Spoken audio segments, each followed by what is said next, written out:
Holy packs. Okay, guys. Well, today, given the recent conversations around Don Mattingly, I know Three Good Nerds, I gave him a rookie card that never was that I found. Got me thinking, and quite frankly, I saw some comments. I think one was from Jack Smith about Don Mattingly's restaurant in Evansville. And I know there's some other Yankee fans out there, right, and some Donnie Baseball fans.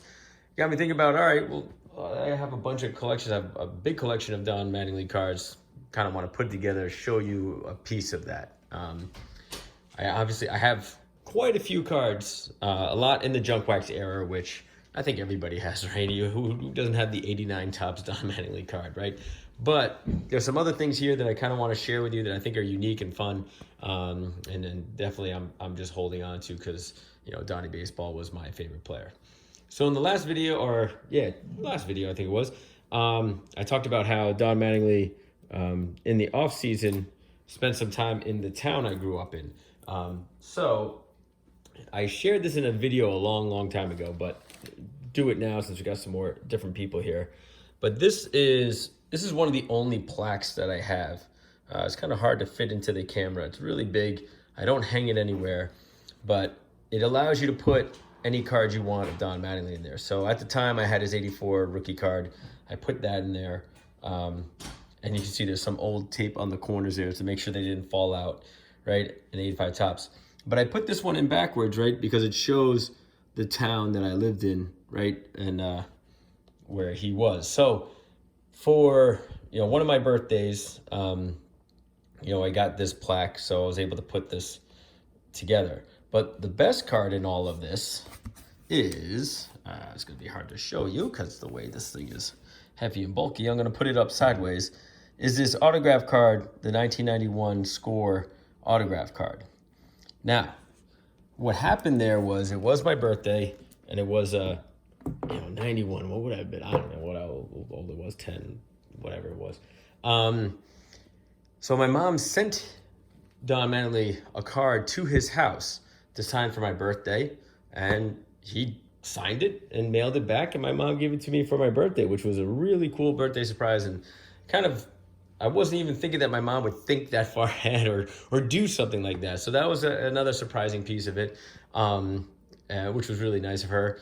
And of course, had I known she was doing this, I would have never gave her the 91 score to sign. I definitely would have won something, more along these lines to have him sign. Maybe even the 1987 Topps card. That would have been pretty cool for him to sign.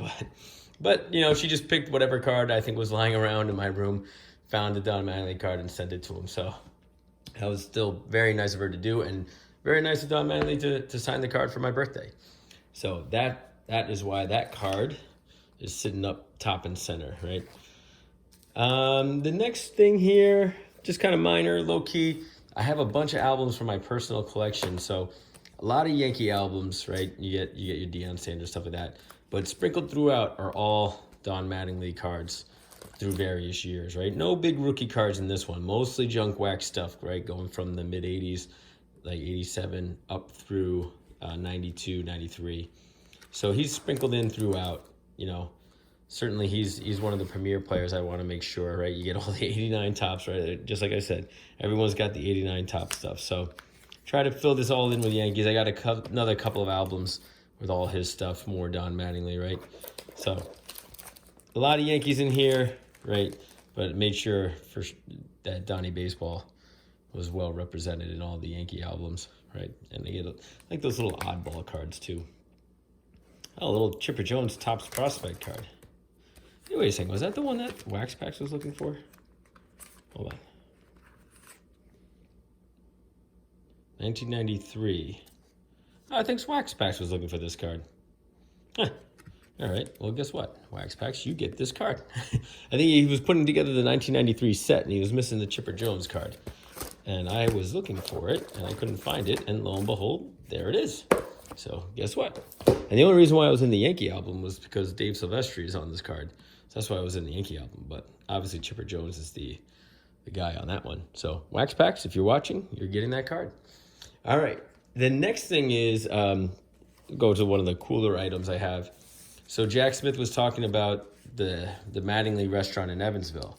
So I actually have one of the old menus from it. Obviously, it's much different now, I assume, right? And it's pretty basic as far as what you can order, but you get the Mattingly's home run special and all that other stuff. Pretty cheap prices too. So I don't know. There's no date on this, so I would have no idea when this was taken, and I certainly didn't take it. I've never been to Evansville, so I didn't get it.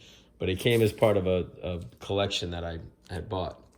And part of that, too, is you get this pack of cards, right? Sponsored by Coca-Cola, but looking like it going through Don Mattingly's career. I have not opened this. It is sealed, so I've never opened it. But it's so 1991 it came out, limited edition. Right, and then you see his family there, his wife with the definitely the 1990s haircut there, and his sons and stuff. So I've never opened this pack. I have no idea what's in it, but this came from the restaurant as well, which I thought, pretty cool. Now you get a couple of Don Mattingly books. I think we've all seen stuff like this. You get Michael Jordan and Kareem Abdul-Jabbar. All these guys get their books. So this was the Donnie Baseball one. Kind of goes through brief history of, how he came about and where he went to school, how he came up through the majors, stuff like that. So very high level stuff on his history. Kind of a Wikipedia before there was Wikipedia. The next one, for a bunch of stuff, I got all these old Beckett's of him on the front cover, right? So, or other price guide magazines, baseball card shops, stuff like that. So that's where we got some of that special rookie cards that never were. And here you get the nice ones. Look at that, Ken Griffey Jr., Bo Jackson, and there's Don Mattingly in a 1980 set. All right, so that's a pretty cool card collection. But I didn't cut that out. I want to keep that in there. But that's pretty fun to see those kind of cards made up that way. And then I don't think there's any in this one. Oh, there are. And then you got this one. So you got another Don Mattingly one in here as well. So a nice collectible card for him. What is this, like an homage to the 1950 Bowman one? 1950, like 2, 3, I don't know. You guys know, I don't know. And then here you got another one of Donnie Baseball. This one obviously early years, but I don't know if that's supposed to be like a late 60s throwback or not. But still pretty cool to have those cards. I don't think there was any. Yep, there's some in here too. You have Frank Thomas in here, but these are just regular people. Hey, you got Jordan in here though. That's pretty cool. But prime picks. So there, but you didn't put Donnie Baseball in there, even though you had him on the cover. And then of course Beckett. There was no baseball cards here in the Beckett, but is a 1988 issue of Beckett. And you got Tim Raines and Andres Galarraga on the back. But pretty cool. A couple other ones too, I forgot. That one comes in the later 90s, 1990. And then you get the yearbook from 1992. Right? Tons of pictures throughout the year about what they did. 1992, it's kind of a lackluster year for them. They were starting to get a little better. 94 is when they really started to take off, 93, 94. But then the strike-shortened season kind of ruined them. And then Don Mattingly is featured on the sticker yearbook for baseball. So no stickers in here, but that's who's on the cover. All right, then you get the 1991 team set, Don Mattingly on the front, of course. So keeping that secure. And then now we'll get into some interesting singles cards and stuff like that. Got the normal stuff here, right? But you get the black gold for the leaf. There's the regular leaf and then the black gold leaf. 87 leaf Don Russ, or 87 leaf, I guess, but in that Don Russ feel. And then the 1987 All-Star team. And then you got the J.J. Newsom card. What was that from? 89? We got a bunch of those kind of like weird sets. Like here you got the Burger King set, but it's the actual, I don't know if you can see it, it's the sealed 3 cards all together. So I don't know who the other 2 are in there, but it's Don Mattingly on the front. So still connected. We got this small little sticker, or well, the sticker card from the Hostess. So 1997 edition, but I guess this obviously is a throwback to Don. They're putting Don Mattingly in there, so I don't know why they made it. Why he came back out in '97, because he had retired by then. So, but I guess maybe they were just paying homage to some superstars of baseball. Then you got this weird small pin of his 1984. Oh, let's do that. Is that better? I don't know. 1984 Topps card. I don't know. I picked this up along the way.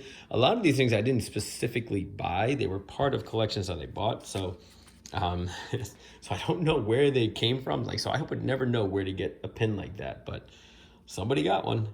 And then you just had these kind of cards. I think this was given specifically for Don Mattingly, right? So there must be a 12 card series of this, and these are just 2 of those cards, 1988.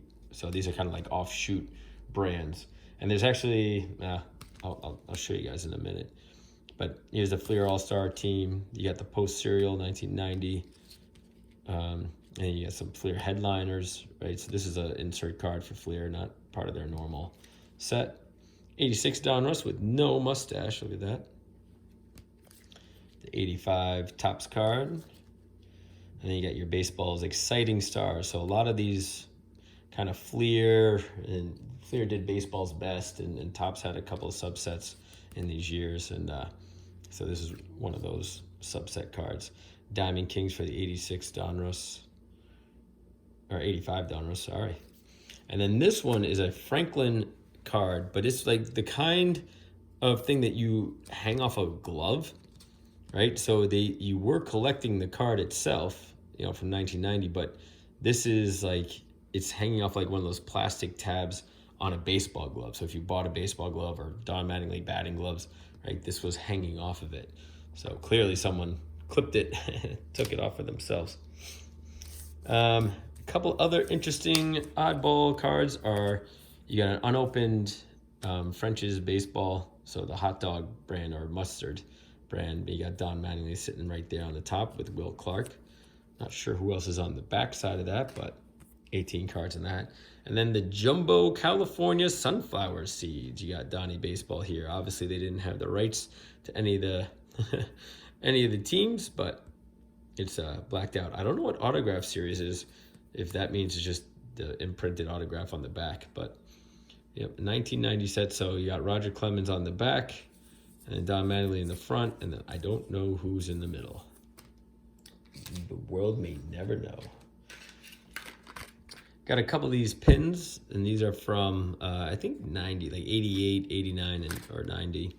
So that one's 89, and that one is 88. So back to back of those pins, the collector pins from, I believe it's Topps. Then you get the brass coin of him, and this is, I think, is 90, if I'm not mistaken. But I have a whole booklet of this stuff, and then this was an extra one that came on the side. Some additional cards here. Some of the opening day Donruss, 87, and then, yeah, again, the heroes of baseball. So Fleer did a whole bunch of these subsets here. Usually, 40 some odd cards. There's the Topps big card. I think this is 89, right? 88. I'm always a year off on those. And then the 89 upper deck, inaugural series. So you got Don Mattingly in that one. And then these cards, I literally have like, I don't know, 300 of these cards. I don't know, I forget who made them, but there are definitely these subset cards, and they came out with like 30 different photos of Don Mattingly, and they made a whole series of it. So, and there's other ones. I have Mark Grace, I got Jose Canseco, all this stuff. I have literally sleeves and sleeves of it. I got it for $5 at a store, and I remember seeing this whole thing, and I gave Waxbacks a whole bunch of the Mark Grace ones. So it was just an oddball thing to pick up. And these prices too. These, I don't know who put them on there. I didn't pay it. Again, these were part of a collection that I bought. So, but you get I like this one. These were one of the chase cards that I always wanted, like an 85 Fleer, Don Mattingly. I never had it. This one's kind of beat up. It's a little chipped and everything else, but I always kind of wanted this card. The Fleer cards, 85 Fleer is one that I never got too much of. And here's your 85 Donruss, right? Second year Don Mattingly. And this card's always a cool card, the Superstar in action, so showing Mattingly through his swing, right? And that's the 86 Fleer. And then this is another one of those weird oddball sets that, you know, people just, I don't know, in the 80s, again, people just trying to make a name for themselves, coming out with these weird sets, putting things up. And then these ones are just mostly oddball, right, sets. You got the Score, but this is the Score Superstar set and the Classic Baseball. You know, again, Fleer's Best Hitters, all these weird subsets. You get KB Toy Stores in here somewhere, Exciting Baseballs stuff. You get some regular cards in here as well, but there you go. You got your KB Toy Store, you got your Heritage Series Don Mattingly, and then more 89 tops, 87 tops, looking pretty nice. 88 Score, who doesn't love that? Game Breakers with Jack Clark, who they became teammates shortly thereafter. And then 89 Score, get some 92, you get a faded Record Breakers, a nice 86 tops, and then the MVP card for Donruss. There's a bunch of normal stuff here, and then some odd ones here. There's another KB Toy Store, Rite Aid, and the Fleer Team Leaders. But, of course, I am saving the best for last. So these are my favorite cards on top of the ones I already showed you, the 84 rookie card and then my autograph card that I got for my birthday. But clearly you got the 1984 Donruss rookie, right? Pretty good condition. The holder it's in isn't the best, but it's in real good shape. And I actually got this one from Wax Packs. I traded with him because I had a Sandberg rookie that he wanted. So I traded the Sandberg rookie for the Don Mattingly rookie. So he was happy, I was happy. So that was a good fun trade. Got this as part of a collection recently. 84 tops, right? Can't go wrong with it. Love it. Iconic card. Growing up, this was like a $100 card. I could never get it. Now I got a couple of them, so that's pretty fun for me. Who knows? Maybe one day I'll get it graded, but for right now, I just like having the card. But I always love these Nestle cards, right? The black and white Nestle card. I got one for Darryl Strawberry as well, his rookie card in 84, and I got this one with Don Mattingly. So always fun to see. Like it just, right? It just kind of looks like a one of those negative cards, negative photo cards, whatever they call them. Always pretty cool. But it is the Nestle brand, but got to be pretty rare, I imagine, because Nestle couldn't have produced as many as this one, so always fun to have. And then the last one that is really cool is his 1982 Columbus Clippers rookie card. It's a little long, right? It's a little longer than the average card. Not quite the size of a Bowman card, but it does stick out a little bit longer. So I don't know what to do with it if you can get it graded, how you get it graded, but it's in great shape, right? And it's certainly you get crime tips in the back. I never really saw that, but your Clipper tips, and then gives a little bit about Don Mattingly. No stats from his days with the Clippers, but always pretty cool to see a 1982 Columbus Clippers in the farm system for the Yankees, right? So very, very rare card. I haven't really seen that card all too often, so I'm holding on to that one for a while. But again, so that's a little piece of the collection. Like I said, I have a few hundred more, but they're mostly the junk wax stuff. I don't want to inundate you guys with that because you guys probably all have those same cards and nobody needs to see all that stuff. But I thought this was pretty cool. Some unique stuff, some pins, some magazines, plaques, and Jack Smith, you're the one who got me thinking about it when you talked about his restaurant. So I knew I had his menu somewhere and the set from that restaurant. But again, I'd like some of these rookie cards as well, some unique ones there. So yeah, let me know what you think. Let me know who your favorite player is too. If I do end up coming across some unique cards and it's your favorite player, if I'm aware of it, I'll save it and I'll get it to you. You know, a lot of these guys, short of it being like, you know, if your favorite player is George Brett and I come across the 75 George Brett rookie, I might sell that. I'm sorry, but but I mean, if it, you know, if your favorite player was Ken Griffey Jr. and I got a couple of weird oddball cards that, you know, maybe weren't the mainstream thing, I'll certainly send it over and whatnot. So in the comments, feel free to tell me who your favorite player is. If it's Jordan, you're out of luck, but if it's anybody else, you know, if I have somebody you like, I'll certainly get it over to you. Always like sharing those kind of things, and especially trying to find homes for cards that people are going to appreciate. All right, guys. Well, I hope you enjoyed my collection, and tune in for tomorrow, and we will do the giveaway. All right, guys. See you.